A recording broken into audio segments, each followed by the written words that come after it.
And it doesn't matter what the case is. There's no exemption for, pedophiles or rapists or murderers. It's a zero tolerance policy for working with us.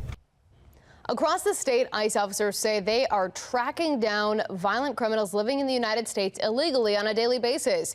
But they claim those efforts are being hindered by a lack of cooperation from local authorities.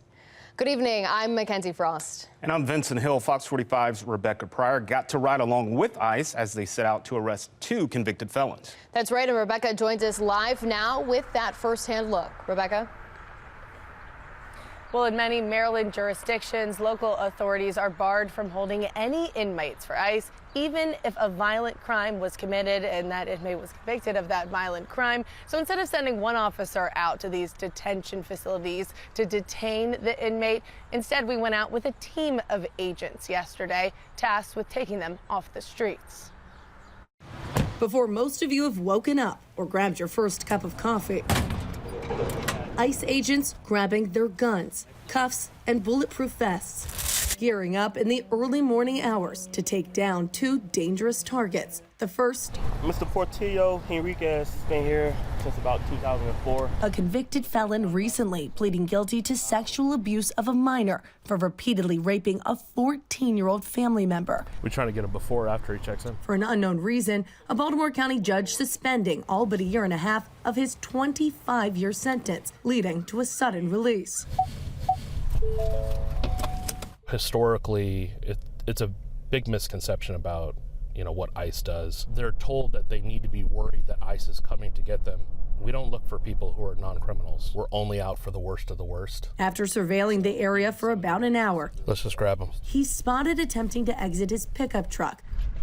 ICE officers swarming and quickly arresting him. This marking the 105th sex offender brought in by Baltimore's field office so far this year.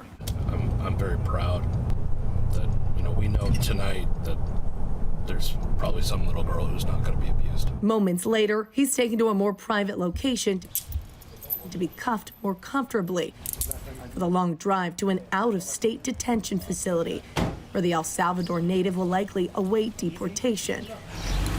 A precaution ICE says is due to many Maryland counties refusing to detain immigrants. And it doesn't matter what the case is. There's no exemption for, pedophiles or rapists or murderers. It's a zero tolerance policy for working with us. Maryland ICE Director Matthew Ellison says that's currently the case in Howard County, where the second target's crimes were committed.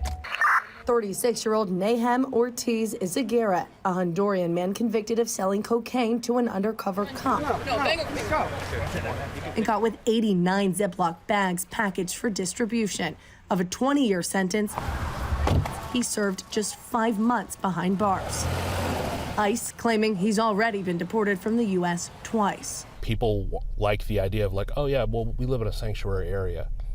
Well, if you renamed that and said, oh yeah, we live in an area where we don't turn over our inmates to ICE, the average voter would go, what do you mean you're not turning over inmates? Today, Howard County Executive Calvin Ball claiming to have no policies in place concerning ICE detainers, while Baltimore County Executive Johnny Olszewski points to this memo from the Attorney General's office, warning against holding anyone for ICE without a judicial warrant. That's an argument between the Attorney General and I. It's not an argument for a local politician. It's a lot of money, it's a lot of intensive resources, where it would be so much easier if everyone cooperated with detainers and they would just turn them over to us. In the last week, several statement and interview requests from Fox 45 all declined by AG Anthony Brown, leaving his stance unclear as many local jurisdictions continue releasing undocumented immigrants convicted of violent crimes without warning ICE, citing his guidance as the reason why. I would love to hear even a politician's take on why you would not release a child molester to ICE. Right? There's no political spin you can put on that it's somehow a public safety benefit to let that person back into the community.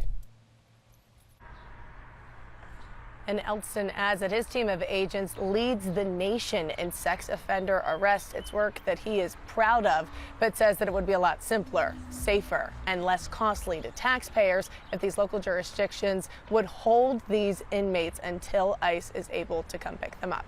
Reporting live in Baltimore, Rebecca Pryor, Fox 45 News.